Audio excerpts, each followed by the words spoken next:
아멘. 믿음 되길 바랍니다. 우리 성도교회가 역사가 81년입니다. 그것은 마치 1층 위에 2층이 있고 2층 위에 3층이 있고 3층 위에 4층이 있는 것처럼 하나하나의 단계들이 이게 모아져서 오늘까지 온 것이라. 그 단계 중에 하나가 기도의 관점에서 본다면 이런 것입니다. 어떤 문제를 놓고 성도들이 막 기도하고 또 거기에 하나님께서 응답해 주셔서 가장 아름다운 것이 1층이 되고 또 2층으로 올라갔을 때 또 성도들이 뭔가를 위해서 막 기도하고 그리고 그것을 또 하나님 가장 아름다울 때 역사 3층이 마련되고 그렇게 기도하고 응답해 주시고 기도하고 응답해 주시고 그런 것들의 연속이 오늘의 우리 교회를 이룬 흔적인 줄로 믿으시기 바랍니다. 그런 역사 중에 하나를 잠깐 소개하려고 합니다. 제가 7년 전에 여기 새로 부임했을 때 저희 교회 차가 여러 대가 있었는데 그 중에 25인승 미니버스가 있었습니다. 아실 겁니다. 근데 그 미니버스가 연식이 좀 오래돼 가지고 그랬습니다. 그래서 제가 와서 몇 년이 지나니까 아무래도 이제 이게 장거리 뛰기는 좀 불안한 부분도 있고 그래서 단거리를 주로 했고 또 아주 위험한 요소들만 이렇게 계속 고쳐가면서 조심조심 타고 있었습니다. 그러던 중에 어느 날 재정 보고를 제가 이렇게 받았는데 어느 분이 아주 작은 헌금을 항목을 자동차 헌금이라고 해서 냈습니다.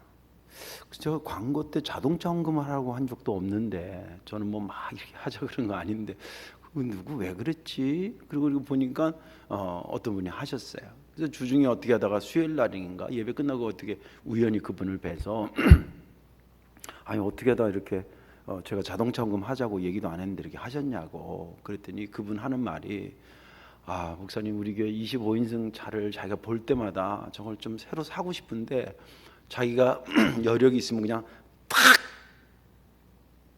줘서 샀으면 좋겠는데 여러분들 저 버스가요 6천만 원이 넘어요. 아주 값이 비쌉니다. 그러니까 어떻게 하지 못하고 마음에 감동되다가 그냥 내가 조금씩이라도 한 달에 조금씩이라도 헌금을 하자 기도하면서 그런 마음이 들어서 첫 번째로 했다는 거예요. 그래서 제가 그때도 뭐 여러분들 교회 예산이라는 게 1년 전에 다 짜지고 이렇게 해서 하는 거지 뭐 갑자기 이렇게 몇 천만 원을 할 수는 없잖아요. 그래서 그분한테 그렇게 하시자고 잘 생각하셨다고 저도 계속 기도하겠다고 이제 그렇게 하고 그럭저럭 한 1년이 지난 것 같습니다. 새로 장로님 되신 분들하고 또 어떻게 영적으로 연결이 되는지 그분들이 그 버스 사는 데에 힘을 보태고 또 그게 좀 모아지고 한번 성도들한테 제가 광고를 해서 우리가 특별 헌금을 한번 하자 그렇게 해서 모아져 가지고 빚 없이 그것을 턱턱 샀어요. 제가 이렇게 그걸 보면서 차를 샀다라고 하는 것이 기쁜 것이 아니라 누군가 그걸 위해서 기도하고 그 기도를 하나님이 들으시고 야 이거를 어떻게 응답해 줄까 생각하다가 그 장로들한테 내가 감동을 줘야 되겠구나. 그 성도들한테 감동을 줘야 되겠구나. 그렇게 해서 그들의 마음에 감동을 주시고 그 감동 그분 받은 분들이 그 기도의 응답에 쓰임 받고 그래서 하나의 결과물이 나온 것이었습니다. 그런 영적인 원리를 이렇게 생각하면서 참 흐뭇했던 적이 있습니다. 누군가 기도 응답에 쓰임 받으면 그 사람은 복된 자인 줄로 믿으시기 바랍니다. 오늘 본문에 있는 말씀은 사사시대 때 있었던 얘기입니다. 사사시대는 왕은 아직 없었고 사사가 영적인 면이나 그리고 정치적인 면을 한꺼번에 아우러서 하는 그런 시대가 사사시대죠. 그때에 나옴이라는 분이 엘리멜렉이라는 남편과 함께 예루살렘이 살기가 힘들고 가뭄이 너무 심해가지고 이웃 나라인 요단강 동편에 있는 모압으로 피난은 아니고 이민을 갔습니다. 아들 둘하고 이렇게 이민을 갔습니다. 그런데 아들이 이제 그 모압 지역에 가서 아들 둘이 다 결혼을 했죠. 너무 안타깝게 거기서 남편이 죽어요. 그리고 또 너무 안타깝게 두 아들까지 죽어요. 그래서 이제 자기 나오미하고 시어머니하고 며느리 둘하고 여자 셋만 떨거니 남은 거예요. 근데 이 여자 셋, 자기가 생각해 보니까 며느리 둘이 저렇게 우리나라 말로 청산가부인데 이거 너무 아깝잖아요, 인생이. 그러니까 결단을 합니다. 어떤 결단을 하냐면 나는 다시 본국으로 가고, 그리고 이 사람들은 모함 여인들이니까 여기에서 살게 해야 되겠다. 뭐 재가를 하든 어떻게 하든 그렇게 해야 되겠다. 그리고 이제 신중하게 며느리를 불러서 그 계획을 얘기하니까 며느리들이 막 울어요. 그 이제 뭐 상황이 이해되시죠? 나 혼자 간다. 아니다, 간다. 뭐 이렇게 하다가 결국 며느리 중에 한 명은 어머니 말대로 거기 남고 한 명이 끝까지 따라 붙습니다. 어머니의 하나님이 내 하나님이고 어머니의 나라가 내 나라고 어머니가 사는 곳이 내가 사는 곳이지. 그러면서 한 여인이 따라 붙었는데 그 여인이 룻이었습니다. 그래서 룻과 할 수 없이 이제 나오미가 고향으로 돌아왔는데 막상 돌아와서 보니까 먹고 살 일이 막막한 거예요. 그죠? 그러니까 이제 고민하다가 이 며느리가 어느 날 어머니 아무래도 제가 나가서 지금 요새 벼베를 떼니까 이스라엘의 그 율법에는 벼를 베고 바닥에 떨어지잖아. 이렇게 떨어지면 주인이 줍지 말라는 법이 있어요. 왜냐하면 나그네나 어려운 사람들이 와서 그 주워 먹도록 그렇게 하는 법이 있는데 요새가 추수 때니까 어머니 밭 이랑에 이렇게 떨어진 것이 좀 있을 것 같아요. 제가 가서 주스러 갈게요. 그러니까 어머니가 그 참 딱하는데 그래도 뭐 먹고 살 일이 막막해요. 그래 그렇게 해라. 그렇게 해서 이제 며느리를 내보냅니다. 근데 며느리가 이제 갔는데 우연찮게 이게 다 이제 우연찮게 아닌가 이제 다 하나님의 섭리 속에 있는 거예요. 우연찮게 갔는데 자기 시아버지 엘리멜렉에 가까운 친족 보아스라는 사람이 갖고 있는 보유하고 있는 그 땅에 밭에 간 거예요. 노선에 간 거예요. 그래서 죽고 있는데 또 하필 그때쯤에 그 보아스가 그 밭에 온 거예요. 그러니까 이제 모르던 자기 이제 집에서 일하는 사람들은 다 아는데 모르던 여인이 쭈그리고 앉아서 거기 죽고 그러니까 종들한테 누구냐고 그러니까 저기 나오미 있잖아요. 그분 다시 돌아왔잖아요. 그분이 그 며느리랑 같이 왔는데 그 며느리가 저 아침 와가지고 우리가 좀 주스면 안 되겠냐 그래서 그러더니 저렇게 열심히 죽고 있다고 그럽니다. 그러니까 이제 보아스가 딱 하니까 가가지고 그 여인한테 저기 내가 얘기 들었는데 어디 딴 데 가서 주술려 그러지 말고 여기서 다 주워 가라고. 그리고 저기 내가 여기 내 종들한테 얘기해서 당신 힘들게 하지 말라고 다 얘기해놨고 그러니까 다 죽고 또 하다가 목마르면 여기 우리 종들이 다 갖다 놓은 거 여기 가서 이 물을 먹으라고 그렇게 얘기를 한 겁니다. 그러니까 이 룻이 얼마나 고마워요. 사실은 나오기 전에 얼마나 불안하고 그랬겠어요. 엎드리면서 제가 진짜 주인님의 종만도 못한 난데 어떻게 나한테 이렇게 은혜를 베풀으시냐고 막 이럽니다. 그러니까 이 보아스가 내가 네 시어머니 나오미도 잘 알고 네가 그 나오미한테 어떻게 하고 또 여기까지 따라온 이거 과정 내가 다 듣고 네가 어떻게 하는지 내가 다 안다. 나는 하나님이 네가 그렇게 산 것에 대해서 보응해 주시기를 원하고 하나님한테 그 은혜의 날개 아래 숨으로 쉬려고 온 너를 하나님께 완전한 상으로, 영어로는 아주 풍부한 상으로 이렇게 되어 있습니다. 풍부한 상으로 너에게 덧입혀 주기를 원한다. 그렇게 축복하면서 기도해 줍니다. 그러니까 룻이 너무 고맙잖아요. 그래서 막 거기 또 엎드려서 정말 보잘것없는 나 같은 것을 당신이 이렇게 위로해 주시고 내 마음을 기쁘게 해주시니 너무 감사합니다. 그리고 엎드려 인사하는 것까지가 오늘 본문의 말씀입니다. 사실은 더 사실 내용이 읽어요. 그리고 나서 이제 밥 먹을 때가 돼서 와서 먹으라 그러기도 하고요. 그리고 스그머니 가면서 그 종들한테 뭐라 하냐면 야, 그 이삭 있잖아. 밀 이삭. 그 대충 따. 그리고 일부러 막 이렇게 훑어놔.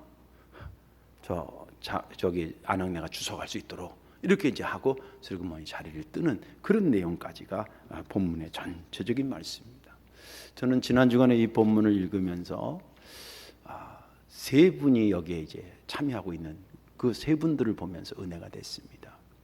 어떻게 먹고 살까라고 하는 그런 척박한 상황 속에서 기도하는 심정을 가지고 그 밭에 나갔던 룻, 그를 보낸 나오미의 간절한 기도를 받고, 그리고 그 기도를 들으시고 응답하시는 하나님을 받고, 그리고 그 응답하시는 데에 쓰임받은 보아스를 받습니다. 묵상하면서 제게 은혜가 많이 됐습니다. 오늘 말씀에 은혜 받으시고, 저도 하나님께서 누군가의 기도를 들어서 응답하실 때에 저와 여러분들이 그 응답의 선한 도구들이 되시기를 주님의 이름으로 축원합니다. 오늘 말씀은 어떻게 전개가 될 거냐면 이렇게 전개가 될 것입니다. 기도 응답은 어떻게 이루어질 건가? 또 하나님은 기도 응답을 누구를 통해 역사하시는가? 또 그 기도 응답에 쓰임 받은 자는 어떤 축복을 받는 것일까? 이런 세 흐름으로 가겠습니다. 기도 응답은 어떻게 이루어지는 것일까? 이것은 가장 먼저 기도하게 하시는 하나님이 움직이십니다. 우리가 얼른 생각에는 내가 기도하기 시작해서 응답이 올 것 같아. 안 그래요. 하나님께서 내게 어떤 걸 주시려면 나로 하여금 기도케 하십니다. 이 신학적으로 맞는 얘기예요. 여러분들 에스겔서 36장에 보면 이런 말씀이 있어요. 주 여호와께서 이같이 말씀하셨느니라. 그래도 이스라엘 족속이 이같이 자기들에게 이루어 주기를 내게 구하여야 할지니라. 하나님께서 내가 너희들 다 회복해서 이스라엘로 데려갈 거라는 게, 다시 바벨론 포로에 있거든요. 지금 다시 돌아갈게 할 거예요. 그런데 그럼에도 불구하고 너희들이 그렇게 해달라고 뭐 하라고? 구해야 할지니라. 또 신약에서는 빌립보서 2장에 이런 말씀이 있습니다. 너희 안에서 행하시는 이는 하나님이시니, 우리 안에서 행하시는 분은 하나님이시니 자기의 기쁘신 뜻을 위하여 너희에게 소원을 두고 행하게 하시나니. 하나님께서 어떤 것을 하시려고 마음먹은데 그 소원을 내게 두어서 나로 하여금 그걸 구하고 간구하고 그걸로 가게 하신다는 거예요. 그래서 기도 응답은 하나님께서 내게 주시려고 그분이 먼저 나를 기도시키는 겁니다. 우리 교회에 어떤 것을 주시려고 성도들을 들어서 기도케 하시는 하나님인 줄로 믿으시기 바랍니다. 이게 응답의 첫 번째 단추입니다. 두 번째는 보니까 기도하는 자입니다. 오늘 본문에는 룻과 나오미가 그렇게 기도하는 사람으로 나옵니다. 2절에 보면 룻이 나오미에게 이르되 원하건대 내가 밭으로 가서 내가 누구에게 은혜를 입으면 그를 따라서 이삭을 줍겠나이다 하니 나오미가 그에게 이르되 내 따라 갈지어다 하매. 이건 어떻게 보면 평범한 시어머니와 며느리가 어떻게 할까요? 내가 가려고 그러는데 어머니 허락해 주세요. 그래라. 그런 단순한 얘기일 수도 있습니다. 그러나 여기 안에는 서로 깊은 기도를 가지고 나눈 대화임을 알 수가 있습니다. 그냥 일상 대화가 아니라 각자가 기도하고 그 기도한 사람들이 만나서 나눈 대화라 이 말이에요. 여기 나오미의 룻의 얘기를 보면 알지만 이렇게 기록해 있잖아요. 룻의 입장에서 기도를 안 했겠는가 한번 생각해 보세요. 지금 낯선 곳에, 아무리 시어머니가 살던 고향에 왔지만 그거는 시어머니의 이야기고 자기는 굉장히 낯선 곳이에요. 그죠? 낯선 곳에 와가지고 지금 자기가 일하러 가는 게 아니라 남의 밭에 그나마 율법이 그것을 허락했기 때문에 그것 때문에 주스러 가는 건데, 어떻게 보면 남의 집에 맺힌 열매 그 밑에 땅에 떨어진 거 주스러 가는 거니까 주인이 허락 안 하면 어떻게 해요? 안 되는 거 아니에요. 그러니까 얼마나 좀 민구스러운 것도 있는 거예요. 그래서 오늘 여기 본문에도 자기가 말하기 2절에 누구에게 은혜를 입으면 이렇게 돼 있잖아요. 이게 지금 내가 그랬으면 좋겠는데 그렇게 될지 안 될지 안다는 거예요, 모른다는 거예요? 아직 나는 모른다는 거예요. 그러나 하도 지금 먹을 게 없으니까 그렇게 나가는데 바라는 것은 그 밭의 주인이 나를 허락해 줬으면 좋겠습니다. 그런 마음으로 나가겠다는 거예요. 여러분 그 심정에서 이 룻이 기도 안 했겠어요? 그리고 룻도 나오미도 생각해 보세요. 자기 며느리를 오죽했으면 보내겠어요. 또 어차피 또 보냈는데 가서 잘 수확을 걷어가지고 와야지. 이 사람 저 사람한테 비아냥 이렇게 손가락질만 당하고 그냥 빈털터리로 들어오면 또 안 되잖아요. 그렇죠? 그러니까 보내면서 나오미가 기도했겠어요, 안 했겠어요? 정상적인 분이라면. 그리고 그 앞에 1장도 보면 하나님에 대한 언급을 계속 하던 사람들이기 때문에 이런 상황에서 저는 기도 안 했다고 보지 않아요. 아니면 여러분들의 아들이 첫 번째 어디 직장이 돼가지고 그 첫 출근하는 뒷모습을 보는 권사님이나 장로님이라고 생각해 보세요. 야, 기도하자. 우리가 얼마나 이 일을 위해서 기도했니? 그리고 보내지 않겠어요? 저도 그러고 싶어요. 한번 그러지 않겠어요? 기도하면서 이들을 나가기도 하고 이들을 보내기도 했다는 거예요. 자, 그 다음에 이제 기도한 것에 응답하시는 그 안타까운 룻과 나오미의 그 간절한 기도를 들으시고 하나님께서 그들에게 응답하려고 마음을 먹으셨어요. 물론 그 전부터 그 마음이 있었지만 다시 한번 결정합니다. 이걸 어떻게 할 수 있냐면 오늘 본문 보면 참 재밌어요. 3절 4절을 보세요. 룻이 가서 베는 자를 따라 밭에서 이삭을 줍는데 우연히 엘리멜렉의 친족 보아스에게 속한 밭에 이르렀더라. 우연히. 4절에 마침 보아스가 베들레헴에서부터 와서 베는 자들에게 이르되, 이랬습니다. 보세요. 우연히, 마침. 이거는 이 룻이 만들어 놓은 타이밍이 아니라는 거예요. 이해가 되시죠? 우연히와 마침이 여기에 기록한 것은, 이것은 룻이 계획한 것이 아니라 누가 그에게 그 상황을 만들어 주셨다는 거예요? 하나님이 만들어 주고 있다는 거예요. 아니, 어떻게 우연히 갔는데 하필 그 집에, 친척 집에 간 거예요? 또 마침 또 거기 가서 죽고 있는데 그 가장 가까운 친척 보아스가 또 와서 마침 보냐 이 말이에요. 근데 제가 이렇게 얘기하는 건 목회하다 보면 이런 절묘한 타이밍 같은 걸 많이 느낄 때가 있어요. 참 돌이켜봐도 진짜 하나님 역사야. 이런 것들 있잖아요. 우연히 갔는데 그 집이고 마침 그때 또 그 주인이 나타나. 이거는 그냥 작가가 시나리오로 쓴 게 아니에요. 하나님이 그렇게 역사하신 겁니다. 자, 이제 하나님의 응답이 있어요. 근데 두 번째 단계로 넘어가는 것은 하나님의 응답이 누구를 통해서 룻에게 나타났냐는 거예요.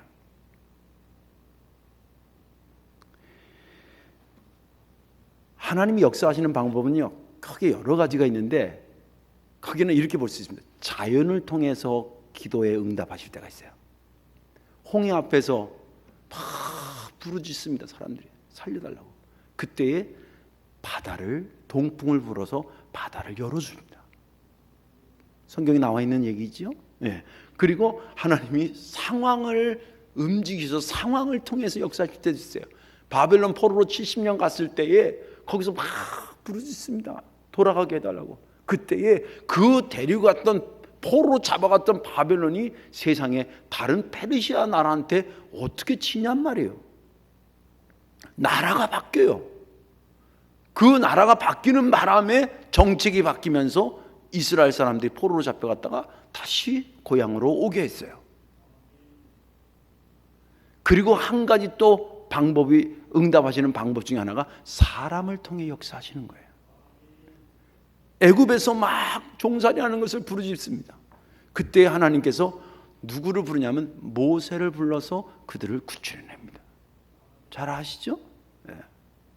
땅 끝에서 많은 사람들이 구원의 손길을 요구하고 있을 때에 하나님은 사람을 통해서 그들에게 보냅니다. 실제 바울이 복음을 증거할 때에 자기 생각에는 다른 지역으로 가려고 그랬는데 자꾸 꿈에 마게도냐스 지역에서 막 사람이 와달라고 막 손짓하는 것을 봅니다. 2번이나 그것을 겪습니다. 그리고 그쪽으로 가서 거기서 복음을 증거하는 것들, 그들의 간구와 기도를 누구를 통해서? 바울을 통해, 사람을 통해서 역사하시는데 오늘 본문은 누구였냐면 보아스를 통해서 역사했다는 거예요. 오늘 본문에 보아스가 룻의 기도에 어떻게 그가 대하는지 이렇게 얘기는 8절과 9절 12절인데 8절에 여기 이삭 줍고, 여기서 이삭을 줍고 다른 데로 가지 마세요. 여기저기 기웃거리지 말고 여기 것만 충분히 줄 수 있도록 해줄 테니까 여기서 주스라고. 그런 얘기. 9절에 소년들이 너를 보호할 것이다. 너를 건들지 않고 너를 보호해 줄 것이다. 목이 마르면 여기 와서 물을 마셔라. 12절에 여호와께서 내가 행한 일에 보답하시기를 원하며 이스라엘 하나님 여호와께서 그의 날개 아래에 보호를 받으러 온 네게 온전한 상 주시기를 원하노라. 아까도 얘기한 온전한 상은 아주 풍부한 그런 기름진 것처럼 풍부한 것을 너에게 주기를 원한다. 그리고 또 식사도 같이 하자 그러고 또 종들한테 주라고 그렇게까지 해준 것입니다. 여러분들 룻의 입장에서 보면 자기가 지금 두렵고 떨리는 마음으로 아침에 기도하면서 나왔는데 그 기도의 내용이 하나도 틀림이 없이 꼼꼼하게 보아스가 물이면 물, 곡식이면 곡식, 보호면 보호, 그다음에 축복이면 축복을 다 해주네. 룻의 입장에서 볼 때는 보아스를 통해서 하나님께서 응답하신 거라고 그가 깨닫지 않을 수 없잖아요.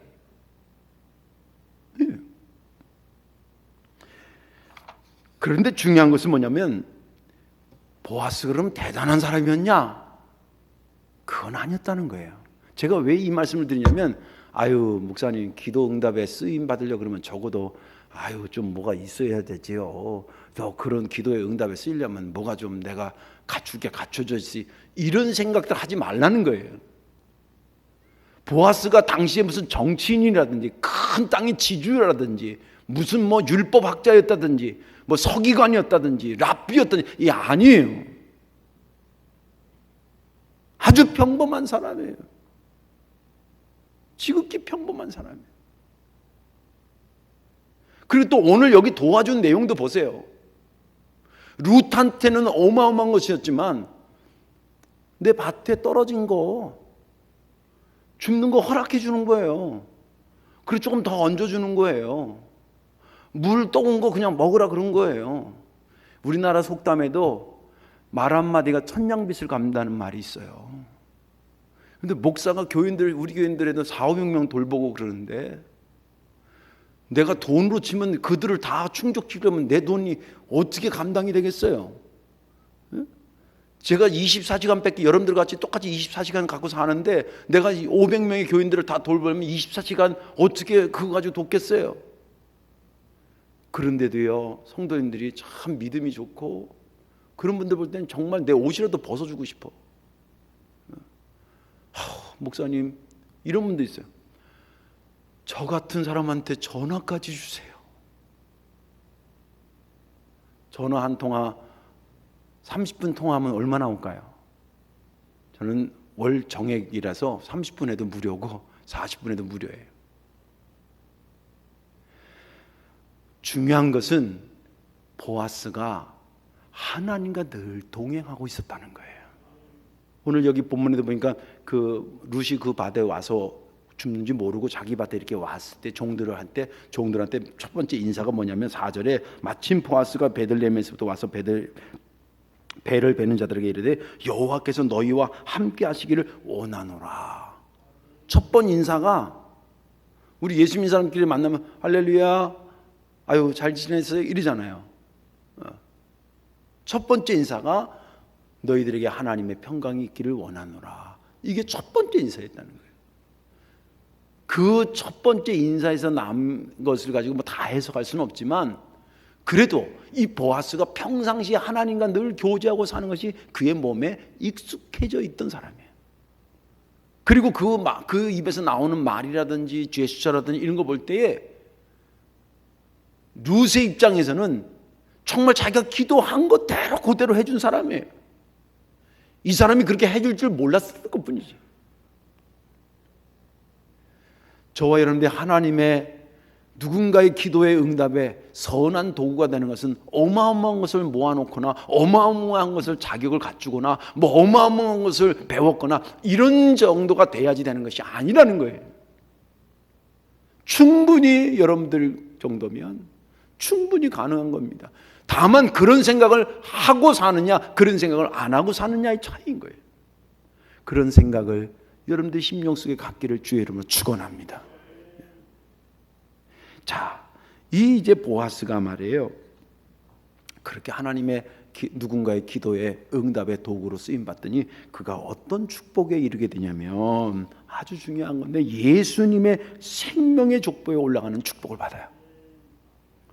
여러분들 우리가 성경을 조금 아는 분들은 이제 뭐 성경을 역사책이라고 보지는 않지요. 근데 역사를 또 배제하지도 않아요. 역사 흐름으로 보면 사사기 다음에 이제 왕이 생겨요. 그 열왕기 상하가 시작돼요. 그러니까 성경을 편집할 때 사사기하고 그 다음에 바로 이어서 열왕기 상하나 역대 상하를 집어넣어서도 성경 편집상 아무런 문제가 없어요. 이해가 되시죠? 그런데 이 지금 룻기는 어디에 지금 들어가 있냐면 사사기 끝에서 시작해서 열왕기 상 시작하는 그 사이에 딱 붙박이처럼 들어가 있어요. 왜 들어갔을까? 응?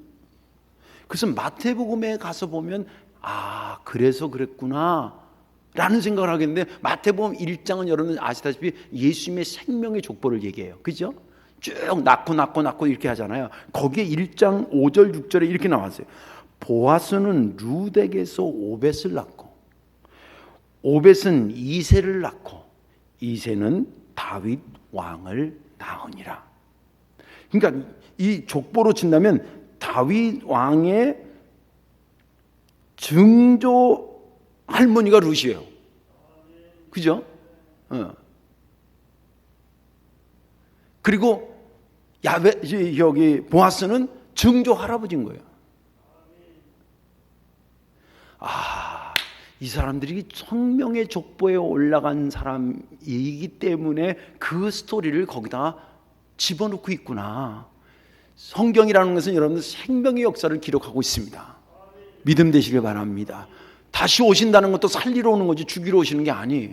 나를 구원했다는 이야기, 구원의 이야기, 그거 살린다는 얘기지 죽인다는 얘기 아니잖아요.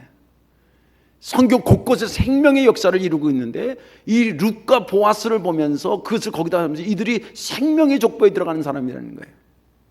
이것을 혈통적으로 이 족보를 해석하지 말고, 과연 그렇다면 생명의 족보에 누가 들어가느냐라고 볼 때에 기도 응답에 걸림돌이 되는 사람보다는 기도 응답에 쓰임받은 사람이 생명의 족보에 올라간다는 거예요. 여러분들, 이 족보가 마태복음 1장에서는 멈춰졌지만 사실은 예수님 이후에 영적인 족보들은 계속 지금까지도 써내려온 줄로 믿으시기 바랍니다. 그 족보 안에 저와 여러분들도 들어가 있는 거예요.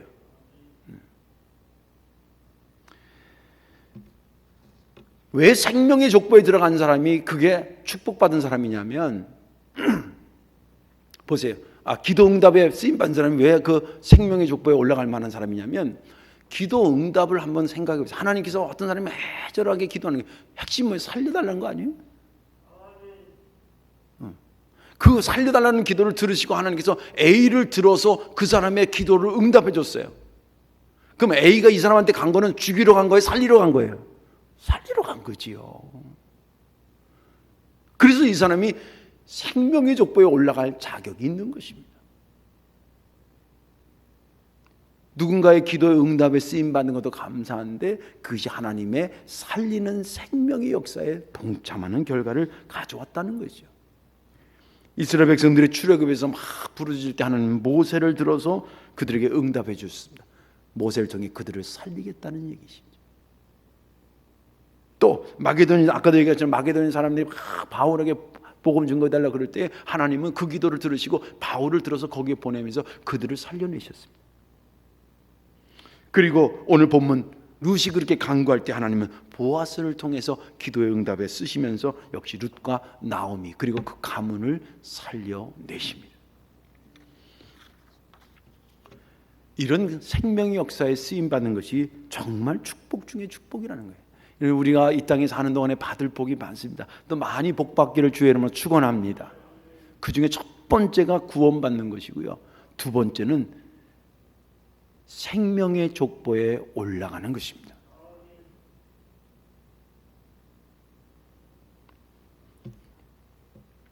하나님 앞에는, 하나님 보좌 앞에는 두 권의 책이 있다고 말하죠. 하나는 구원받은 자의 명단인 생명록이 기록되어 있고, 그리고 하나는 기념책이 기록되어 있다 그럽니다.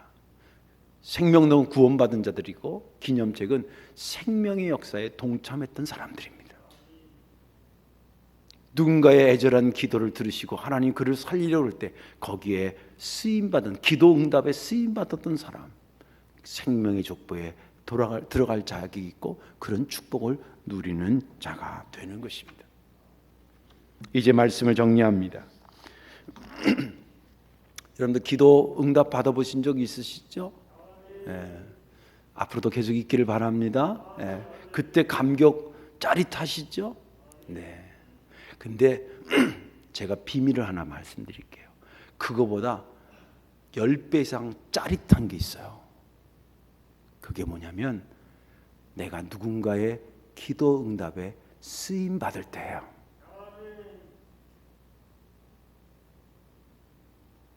목회자뿐만 아니라 여러분들도 그런 경험이 있을 거예요. 권사님 고마워요. 사실은 제가요 지금 몇 달째 그걸 놓고 기도하고 있던 중이었어요. 근데 그것을 권사님을 통해서 이렇게 응답해 주시네. 그 얘기가 내가 기도해서 응답받는 것보다 10배 이상 기뻐요. 경험되길 주의 이름으로 축원합니다. 제가 여러 번 말씀드렸지만 저도 인생 살면서 많은 선배 목사님한테 대접 많이 받았어요. 밥 사주고. 특히 지금도 잊어버릴 수 없는 게 총각으로 살 때 밥 사줬던 목사님 사모님들. 너무 고마워요. 근데 제가 이제 40대 중반 후반 가면서 어느 순간부터는 후배들을 사줘야 될 입장이 섰는데 나는 대접 받을 때의 기쁨이 세상 최고의 기쁨인 줄 알았어요. 그런데 제가 베풀면서 보니까 내가 대접받았을 때 기쁨하고는 비교가 안 돼요. 여러분들 주님 앞에 기도해서 응답 많이 받으세요. 그런데 거기에 하나님 앞에 이런 기도 한번 더 포함시켜 보세요. 하나님, 제가 누군가의 기도 응답에 쓰임받는 선한 도구가 되면 좋겠어요. 누군가의 살려달라고 하는 애절한 기도가 있었을 텐데 그 기도에 이렇게든 저렇게든 내게 주어지는 걸 가지고 내가 그 응답에 선한 도구가 되면 정말 좋겠습니다. 그런 기도가 저와 여러분들에게 추가되기를 바라고 우리 성도교회 그런 기도가 창일하기를 주님의 이름으로 축원합니다. 기도하겠습니다. 사랑과 은혜가 많으신 아버지 고맙고 감사합니다. 룻의 애절한 기도에 하나님께서 보아스를 선한 도구로 사용하셔서 그 기도 응답에 쓰임받게 하신 주님, 이런 영적인 원리들을 생각하며 아버지 우리도 보아스처럼 그렇게 쓰임받기를 원합니다. 누군가가 애절하게 살려달라고 기도하는 것이 있었을 텐데 주님, 아버지 하나님 기회가 된다면 우리들을 사용하사 아버지 하나님 그렇게 쓰임받는 우리 성도교회 되게 하여 주옵소서. 감사드리며 예수님의 이름으로 축복하며 기도하옵나이다. 아멘.